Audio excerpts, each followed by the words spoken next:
Hey! Stax. See, that's the cat door he ripped out. That's a new one. We just got about a week ago. Stax. I can't take that prey drive out of him, but I can certainly give you the fundamental obedience to manage the situation. All right, so now you're gonna work on the final, which is the leave it. Leave it. Leave it.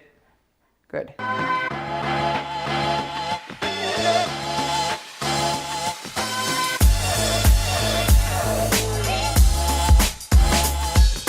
Hello everybody, and welcome back to the coolest dog training channel right here on YouTube. I'm Tom Davis, America's Canine Educator. Thank you so much for joining me here today. Today we have a case that we hear about a lot.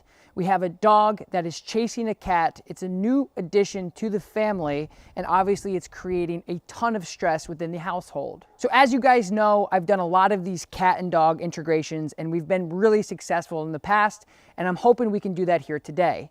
As you know, we don't have a ton of cats running around the Upstate Canine Academy, so we're doing it in-home. We're about to go in and meet the dog and the owners and see what we can do for them. Hello. Hey, come on in.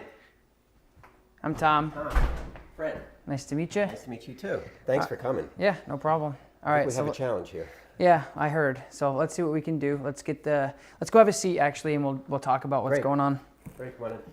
So we've had Stax for a couple of weeks. He was in a shelter and he's about a year old. Great dog. We love him. He's been a handful. But when it comes to the cat, because we've had Tony, the cat, for a while now. And how old is Tony? Tony's probably about 8 years old. Oh, so we've had him for a while. He knows the house. He's comfortable in the house.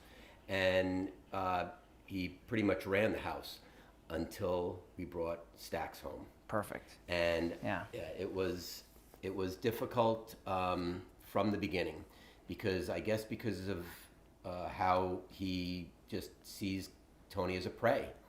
And no matter what we do, no matter how we interact with the dog, there is just no way Stax will just feel comfortable around Tony. So what does he do? Does he like chase him? Is he try to hang? He chases him, and he chases him with a lot of vengeance, with this ire that he just wants to.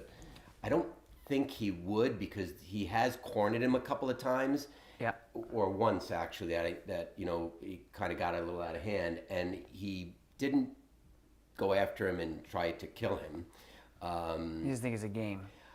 I'm hoping it was a game, and I hope it is a game, but it's gotten to the point where it's a bit scary, because we just don't want anything to happen. We're trying to get the two of them to cooperate and live in the house in peace. Okay. Hey.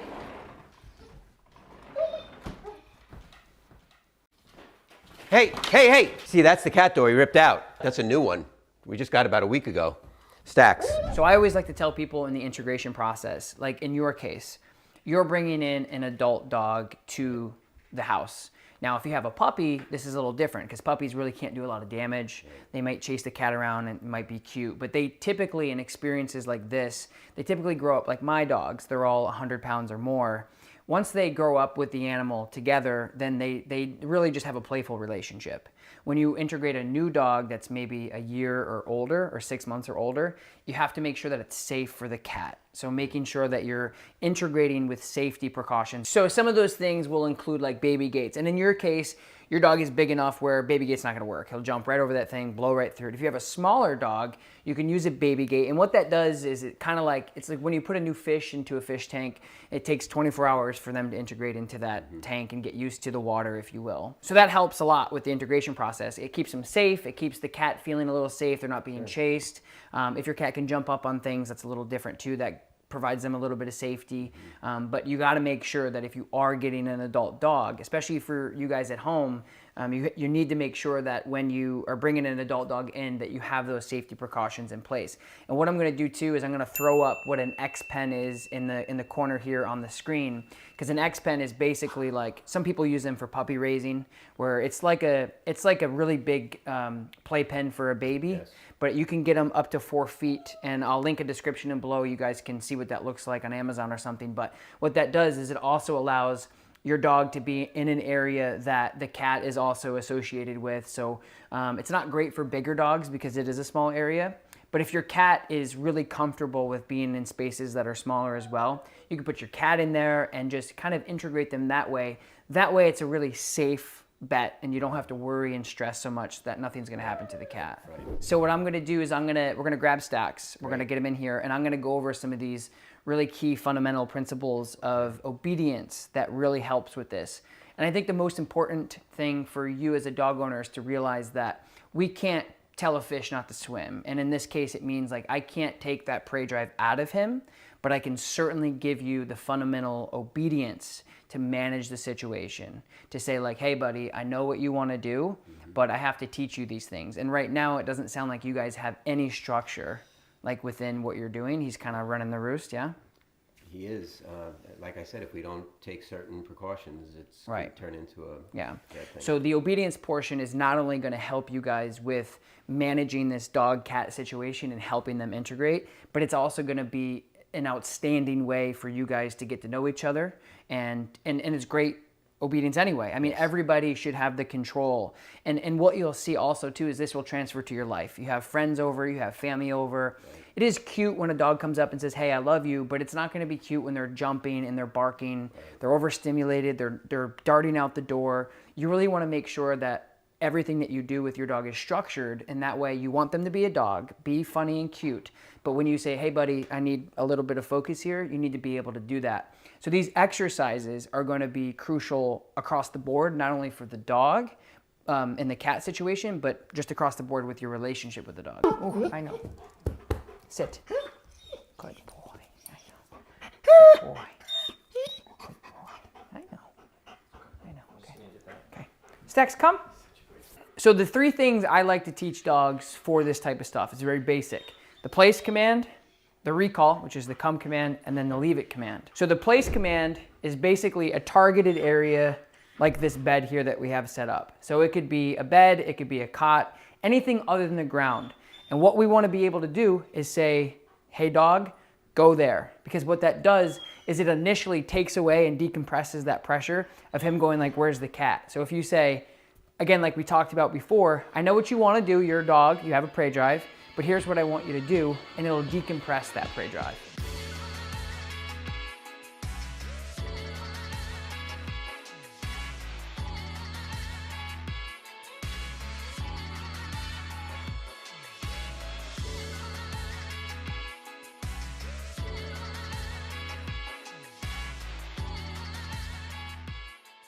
So what the recall does is exactly how it sounds. So when he's out searching for the cat and Tony's kind of running away and hiding, you can recall him to you, which will then allow you to also decompress that hunt drive, that prey drive, and basically break the attention of him constantly frantically looking for the cat.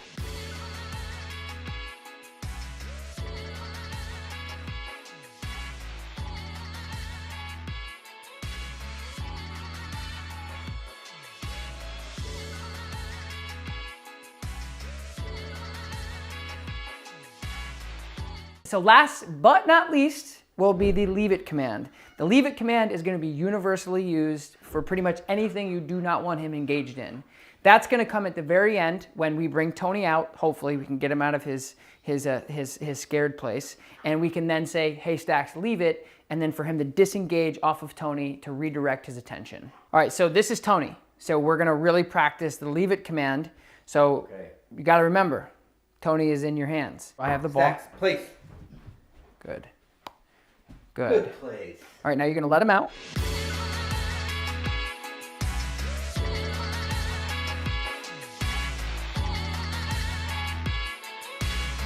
All right, guys, it's time for the final moment where we're actually going to get Tony the cat out. Wait. And we're going to... Do you think he's ready? Yeah, I think he's ready. I think that you guys worked really hard, and I think that... You don't think he's ready? If you think You got to... he's Listen, ready, you got to trust the process. If you think he's ready, I think he's ready. We have worked hard on it. If you think he's ready, I'm ready. I think he's ready. So as I was saying, we're going to get Tony the cat out, and we're going to try this out for real. Get cut up. Good.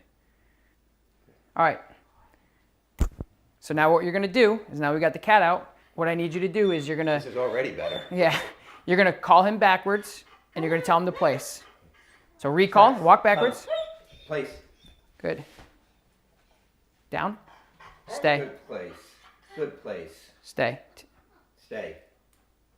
All right, so now you're gonna work on the final, which is the leave it. Leave it. Leave it. Good.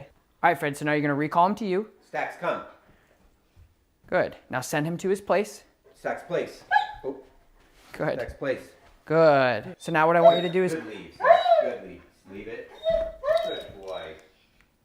Good boy.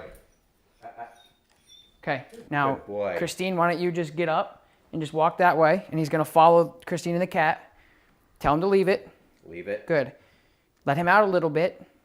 Let him out a little bit. Break. Break. Good. Stop. Nope. Got to let him out. So we got to do a recall. Okay. Okay. So we'll do it again. So put him back. Stacks, place. So you let him out, have him here, and we're going to do that whole process again. Okay.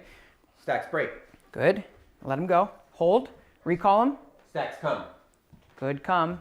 Stacks, place. Good. Wonderful. So see how nice that is? Wow, it's great. Yeah. So it's a little better than getting dragged to the cat door every time. Hey, hey, hey! Stacks! So those three things with the, hey, come back to me because I know you're interested. Yep. And then giving him a job of like, this is where I want you to be because Tony's got to live his life too. Yep. And then you telling him to leave it, to disengage him, to say like, okay, I won't go, will really, really help you guys in the future. Okay. And then again, what it does is it allows him to actually start associating Tony with like, hey, maybe this isn't so bad. And then eventually the goal is for them to coexist. And if not, you have the ability to manage this as long as you want to. Yeah. And it's really easy with that obedience. The whole quality of life is going to be different in this house with Tony being able to, walk around right. the house, do what he has to do, and having him under control.